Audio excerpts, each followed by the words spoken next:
Hello, it's Gabriel, and I'm back with a workout video. So before we get started, I'm just going to say some quick stuff. So I think you can get a lot with just body weight exercises. I do a lot of body weight stuff, but apparently weights are good for you too. So quickly, the difference between a weight and a band is a band is going to give you more resistance at the peak of your motion, and it's also going to give you an easier time getting a broader range of motion, because it's just harder to angle your body with a weight so that gravity is always resisting a certain range of motion, whereas with a band you can just adjust, like with a cable, where the resistance is what direction the resistance is going to be felt, or going to be exerted on by your muscles. So I'm just going to go over some quick, simple stuff. Stuff that I've used. Mostly I do weights to do injury prevention. I also use weights to try to get more power and stability and strength. But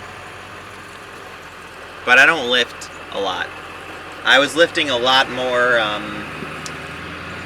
before I had Lyme disease, and now I have been lifting a bit less. When I was in high school, I did a fair bit of lifting too, because I was pretty vain.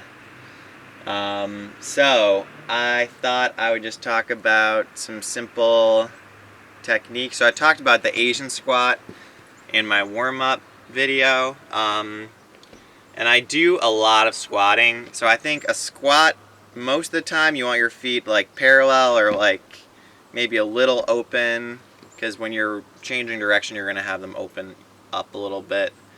And then yeah, just kind of you can go slow on your negative. Some people who lift weights think that you're negative, you should go slow, and then on your positive you should, it's called four down, 2 up, something like that. So you go down slowly, try and stay in control, and then get a good push.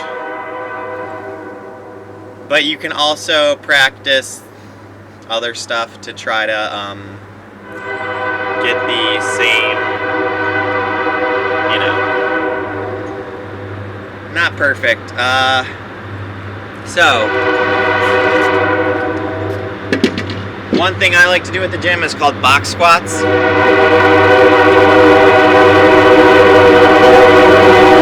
So a box squat is the idea that you're gonna unload your hips and your quads at the bottom of your motion, and then just practice loading them up and coming up. So it's kind of just like working on,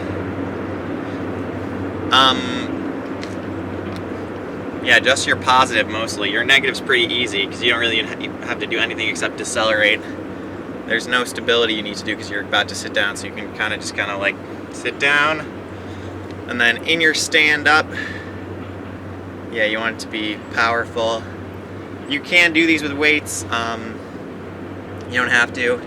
And then there's some variations you can do on this, where you can do like a single leg squat, where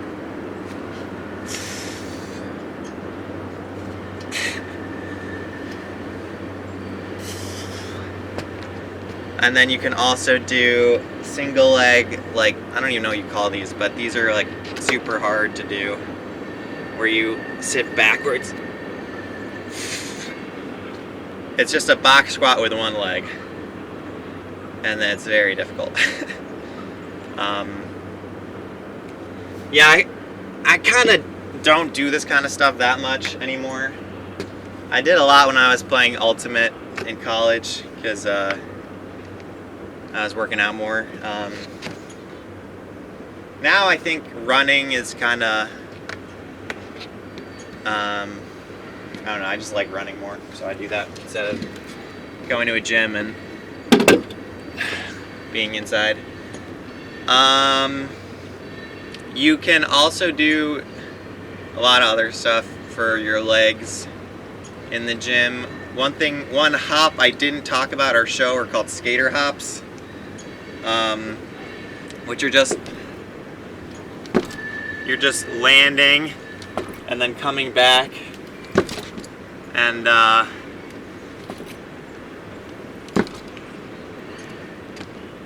in Frisbee they also do a variation called pop something, pop stick, I think, where you go 1 2 stick, 1 2 stick, just to practice the kind of like icky shuffle into a skater hop. A lot of terminology. You guys really don't need to know any of this. This is probably going to be not the most interesting. So one other thing I did a lot of when I was growing up for my legs was calf raises. I had Achilles tendonitis when I was growing up because I had tight hamstrings, I think. And I don't have as much anymore. I don't really have it all anymore because I have really good hamstrings. So a calf raise is just not too interesting to watch. You can put something under your foot or under the front of your foot so you get a bigger range of motion. And then I would also recommend you do the other side where you put something under the back of your foot and then you do shin, where you just practice lifting your toes off the ground. But if you have something on the back of your foot, you can get a pretty big range of motion. And then if you lower your weight on your shin raises, it's harder. And then if you try and raise your weight on your calf raises, that's going to be harder as well. So one thing I do a lot of is stuff for my posterior chain, because a lot of your power is from your posterior. Not a ton I can show here, but yeah, so I do single leg deadlifts, good mornings, straight leg deadlifts. Sometimes I'll do like the sumo deadlifts to get the inner hamstrings more. Yeah, you can do a lot of deadlift variation. And then there's these great machines at the gym where it like traps the back of your leg, so you can like do a motion kind of like this, where your leg is kind of stuck and you just kind of move up and down. And when I do those, I like to kind of try to touch my toe and then come all the way back up so you get a full range of motion. I think anything you're lifting in the gym or trying to get stronger, you should always be thinking about your range of motion. It's always better to have a bigger range of motion than more power, in my view, because your range of motion is gonna help keep you loose and keep you uninjured, and power sometimes will tighten you up and make you less loose. And I do endurance sports, so power is not as useful.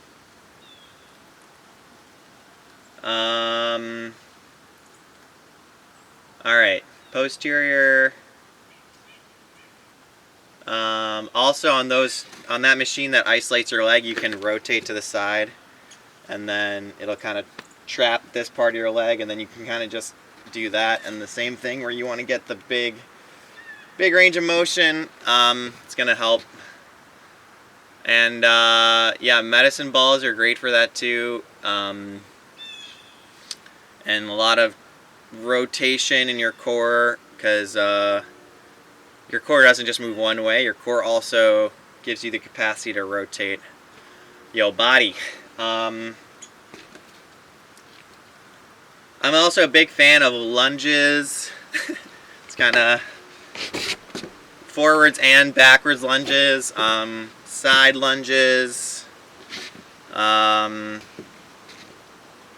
I also really like doing box jumps, and even just like quick step ups where you're going up with both feet and then down with both feet. I think Steph Curry does that one.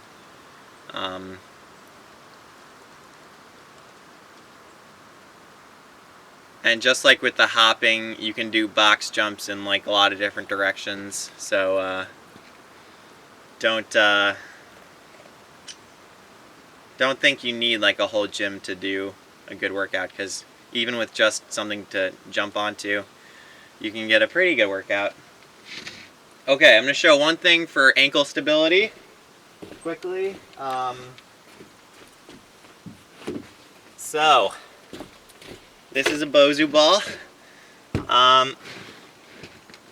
It is good for, well, you can do the glute bridges with your foot on here, and then you can also do single leg deadlifts on here. You can do any exercise on here, and it's going to make it harder to balance. So with your ankle, that's going to help give you more, it's going to help prevent you from getting really tight in just one, just pushing constantly. Like, I feel like bikers and mountain climbers have tighter calves and ankles because they just push in one direction all the time. I could be wrong about that. Definitely biking, I've felt like, makes it harder for me to have loose calves or stable. Anyway, this will help you prevent rolled ankles and stuff, where you can just do a single leg deadlift. You can add a weight or not. And then, yeah, just like with the single leg deadlifts, you can open it up or rotate into the leg you're doing it on. And then, yeah, adding weight is just gonna help give you more power. Okay, so yeah, that's most of the stuff I do for legs. So now let's go core. So core, I like to do bicycles, which are just kind of like, you just kind of extend. You do these on your back, and you have one foot extended, and then you tuck opposite arm and opposite leg, and you try and go slow and in control. And you can also kind of rotate onto, instead of being on your back, you can kind of rotate onto like your side and do those. All the core workouts I do, you can also do on your side a little bit. And then I also really like not doing this part with a Bozu ball, but with a just normal spherical ball. I forget what you call those. The ones Dwight Schrute sat on in the office. Fitness orb. And yeah, I like to do planks, side planks, and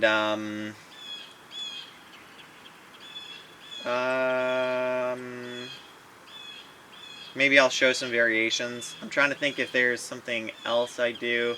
Okay, planks, side planks with your foot on the ball, and then you can also do crunches where you put the ball kind of like right, wherever it's going to be harder the further down you put it. It's pretty much impossible to do it anywhere below your butt, but you can put it as high as you want, or as like pretty much down to your butt, so you get like a really big range of motion. And then if you put it on the side, those are pretty much killers. They'll get you pretty sore. Okay. So I'm gonna show some plank variations. Let me just check to make sure it's like visible. Or maybe I'll just angle this a little bit down. Okay. I don't think that made a huge difference, but here we go. So the first plank variation is just like a push-up. Like you can just get into a plank and then yeah, you can just, you know, slowly descend and then come up. You can go onto your forearms and then come back up.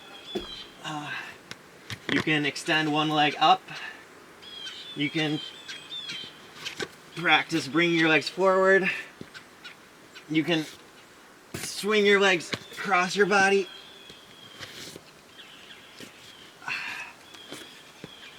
And then, yeah, you can do literally whatever motion you want with your legs. You can extend arms forward, extend them sideways. You can come out of a push-up into a side plank. And then in your side plank, this is the yoga one. You can extend one of your legs up. And I'm sure there's more variations people come up with. Those are just the ones I like to do sometimes. But I do them with a regular fitness orb. And then yeah, glute bridges. And you can also do the opposite of the crunch one, where you put the ball under your stomach and then you come up. So you go all the way over the ball and then you come up. You can also do the crunch one or the Superman kind of inverted crunch one, where the ball's under your stomach with your feet against the wall, so that you're kind of like in a plank with the ball acting as your only point of contact with the ground. So that way you have to work either your quads or your hamstrings, depending on if the ball is underneath you, you're working your hamstrings. If the ball's underneath your back, you're working your quads to try to not lose your balance against the wall. Okay, and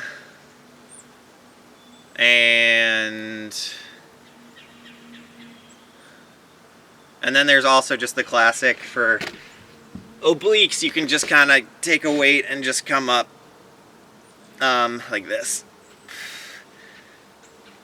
And yeah, you can work in whatever you want with like a row or something, I don't know. Yeah, that's kind of like a variation on a deadlift actually, but okay. So that's most of the stuff I do. I'd also say I'm a big fan of pull-ups, and pull-ups with some kind of leg like extension, or using your abs to move your legs a little bit is a good thing to do when if you have access to a pull-up bar. So I'm a big fan of pull-ups, push-ups. I like the bands a lot for upper body, but I also am going to show some other stuff. So, okay. So, one thing you can do if you're deadlifting, you can do a deadlift and a row. You can do a deadlift and then like, I forget what you call those, hang snatches or something. And then you can do a split.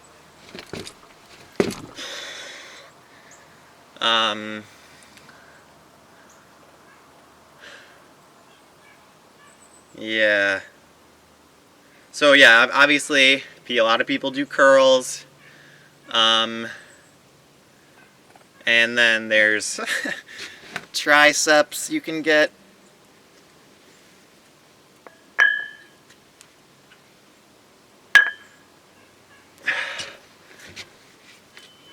Shoulders.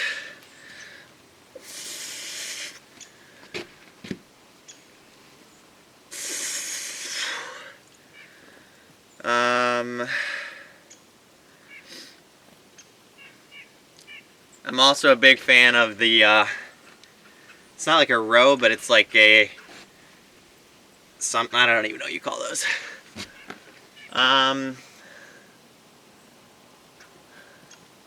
Some people do these to get your forearms. I'm not a huge forearm guy, but some people do it. And then there's obviously shoulder presses. You know, you can do that on a bench where you kind of go into a bench press. And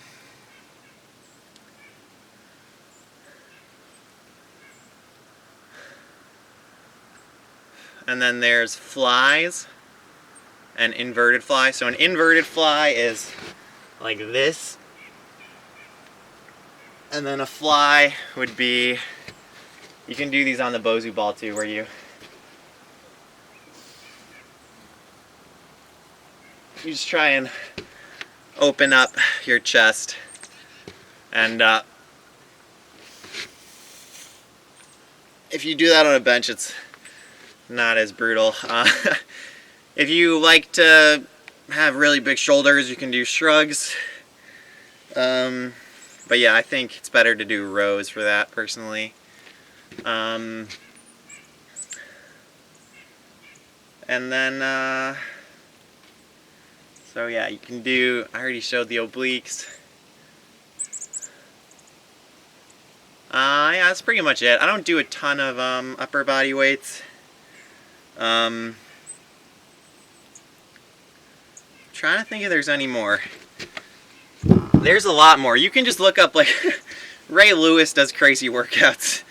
And yeah, there's a ton of people who you can just go on YouTube and see what kind of crazy workouts they're doing. I would say, yeah, I don't go for a ton of power. I'm mostly like an endurance kind of a training person.